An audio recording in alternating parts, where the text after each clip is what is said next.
Ang programang ito ay rated SPG. Striktong patnubay at gabay ng magulang ang kailangan. Maaaring may masiselang tema, lengguwahe, karahasan, sexual, horror o droga na hindi angkop sa... May kasama kami mga pulis. Sumuko ka na!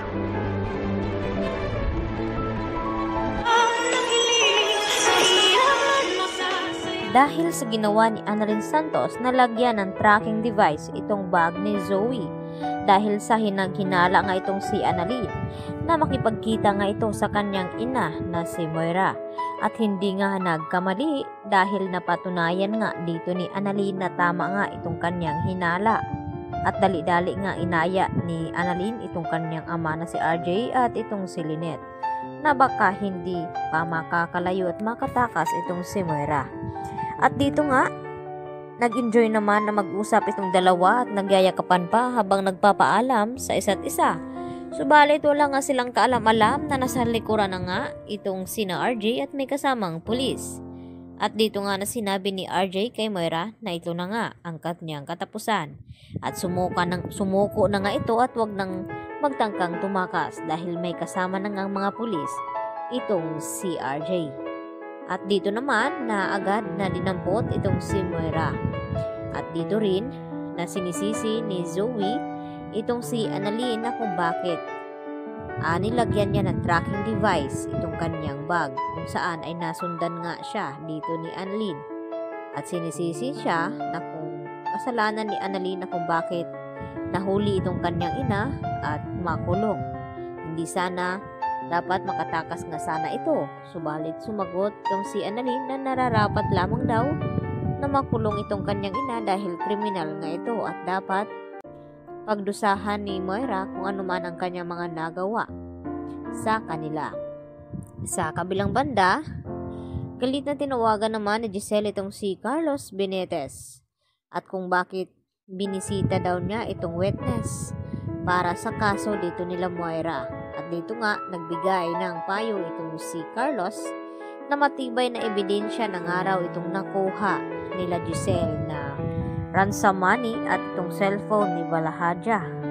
Dapat daw ay hindi na nila kinokonfiska itong suspect dahil nakapagbigay na nga ito ng statement na kasalanan lahat ni Moira at ito nga ang mastermind.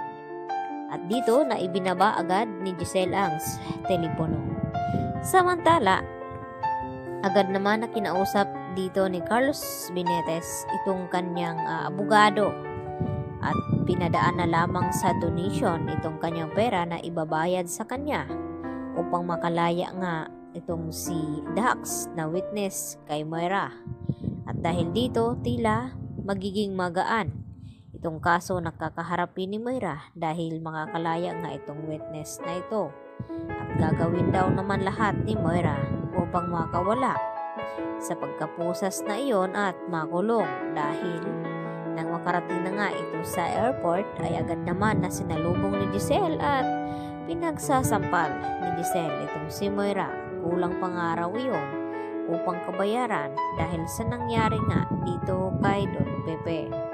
At syempre, hindi naman nagpapatinag itong si Moira at talagang lumaban siya dito kay Giselle na kapag nakawala daw siya ay mas higit ang kanyang gagawin dito sa ginawa ni Giselle sa kanya. At tila naiinis sa galit itong si Giselle habang narinig niya itong mga sinasabi ni Moira. Samantala, wala na nga nagawa pa itong si Zoe dahil nakulong na nga itong kanyang ina.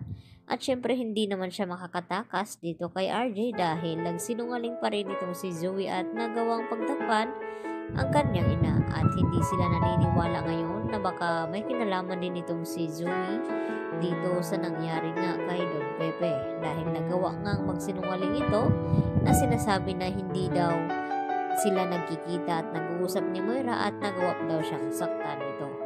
Kaya yan naman ang ating pagkatutukan bukas mga kapuso. Dito lamang yan sa Abot Kamay na Pangarap. Yan lang po at marami pong salamat ulit sa inyong panatiling panonood dito sa aking munting channel. At huwag niyo po sana kalimutan suportahan ang channel na ito. Hanggang mamaya, bye-bye!